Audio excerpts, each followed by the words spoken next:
अस्सलाम वालेकुम दोस्तों। सिंध में कोविड-19 के केसेस जो है वो 14,000 से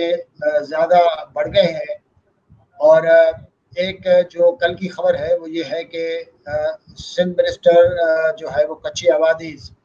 मुर्तज़ा बलोच भी जो है वो कोविड-19 पॉजिटिव आए हैं। मुर्तज़ा बलोच अकेले मिनिस्टर नहीं है जो जिनका टेस्ट जो है वो पॉजिटिव आया है। इससे पहले सईद गनी जो है उनका जो है वो जो टेस्ट है वो भी पॉजिटिव था, लेकिन चंद दिनों के बाद जो है वो सईद गनी का वो पॉजिटिव जो टेस्ट है वो नेगेटिव हो गया था। इस वक्त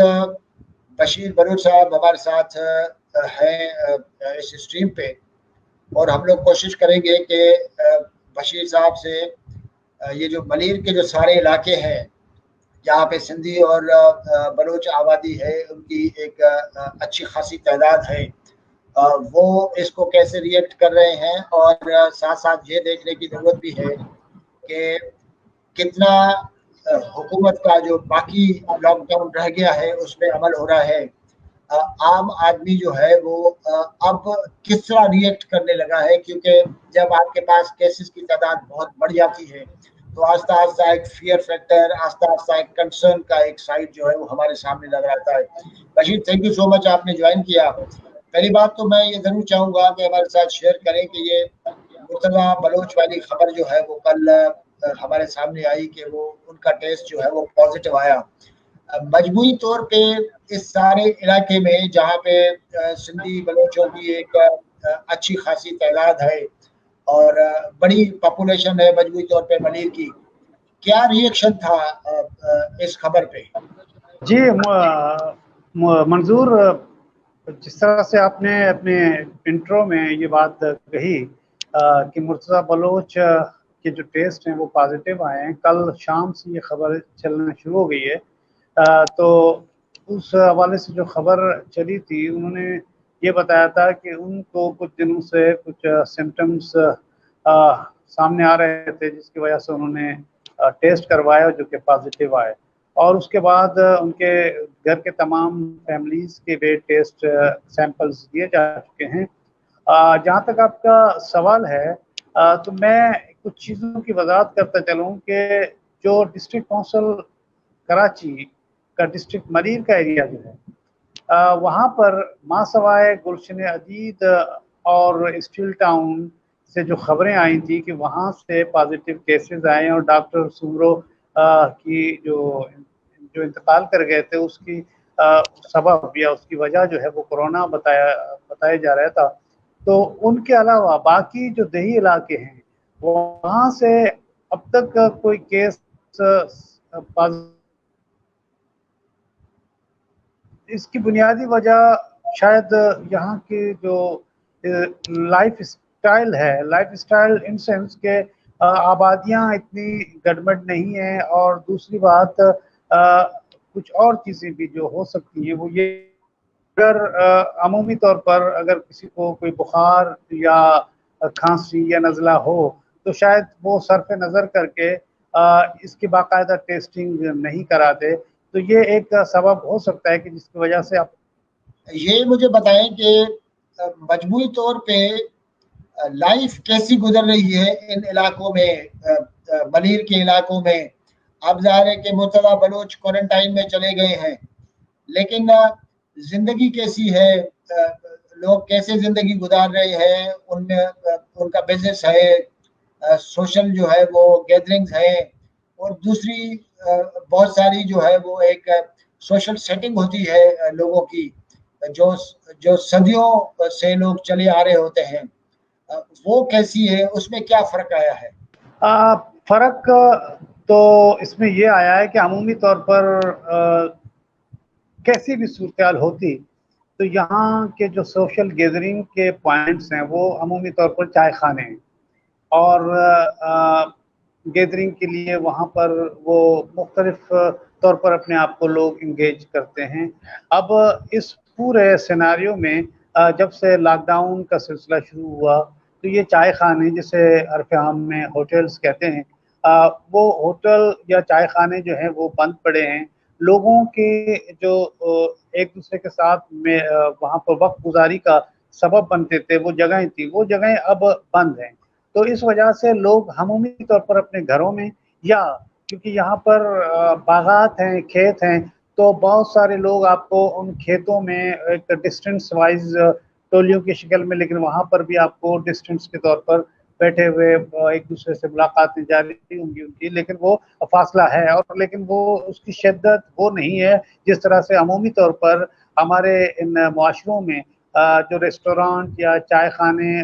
वगैरह या कैबिन पान के वहाँ पर लोग गैदरिंग किया करते थे, फुटबॉल मैच हुआ करते थे, या दूसरे किस्म के जो ये खेल हैं, या अपने आप को इंगेज करने के लिए समाजी तौर पर, वो पाबंदी के जद में आने के बाद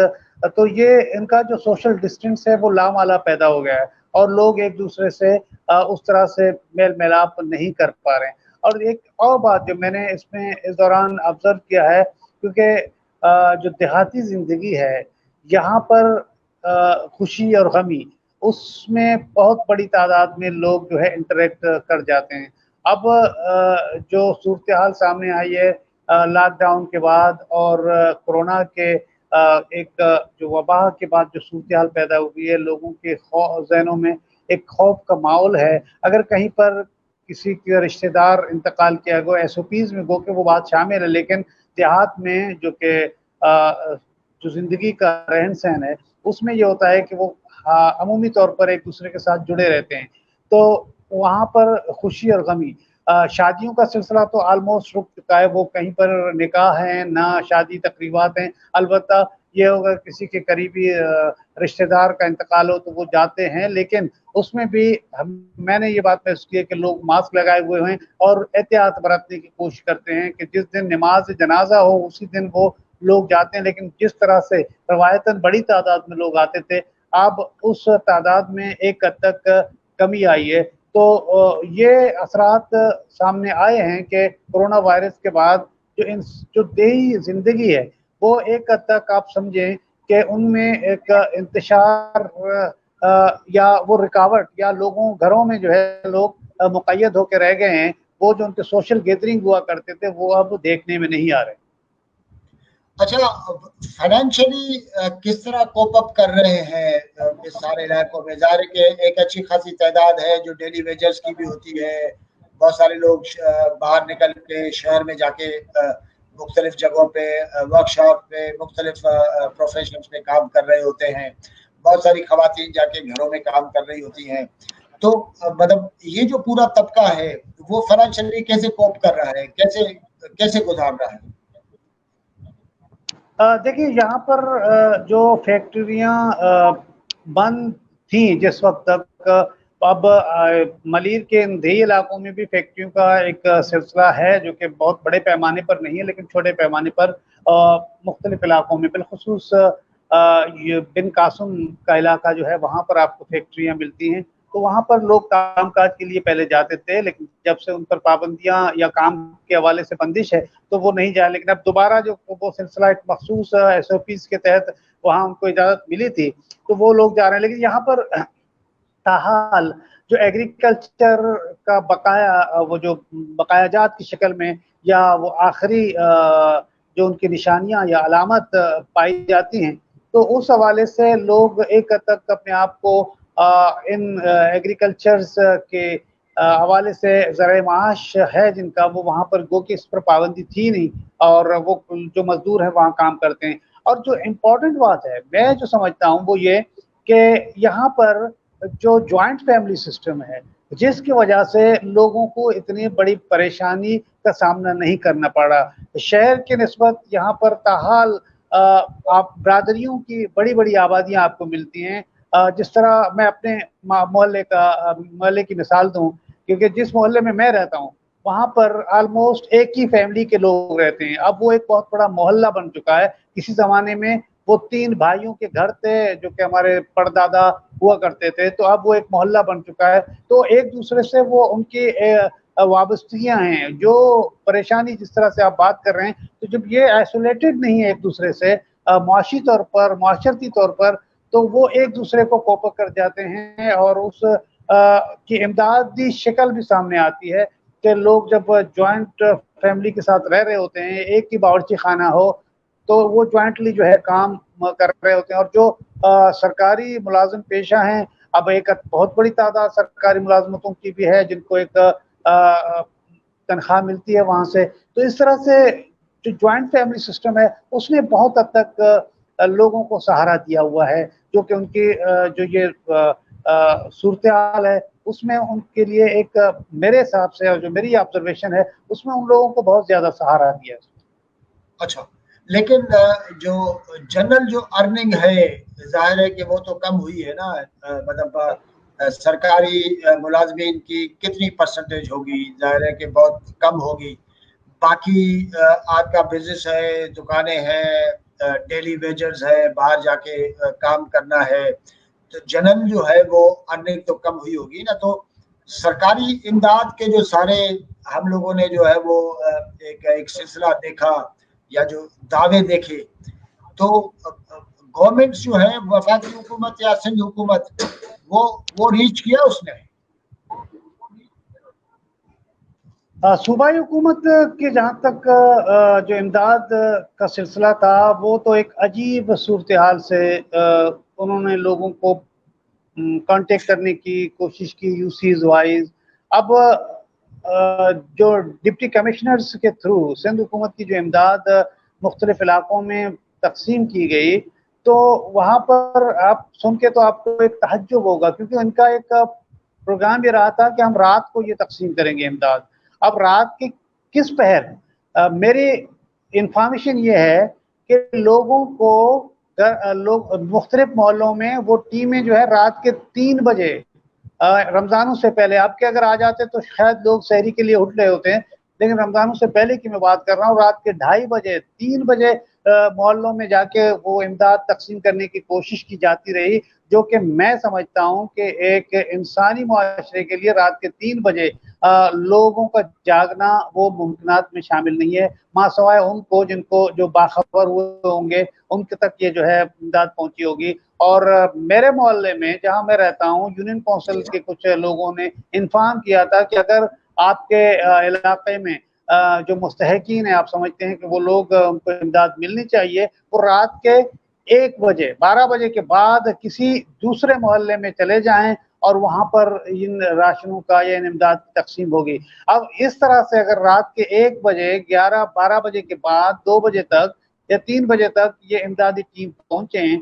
تو مجھے یہ بتائیں کہ وہ تقسیم کار کس طرح سے لوگوں تک مؤثر انداز میں پہنچ سکتی ہے. ایک اور اب 2-4 دن سے ایک احساس پروگرام کا سینٹر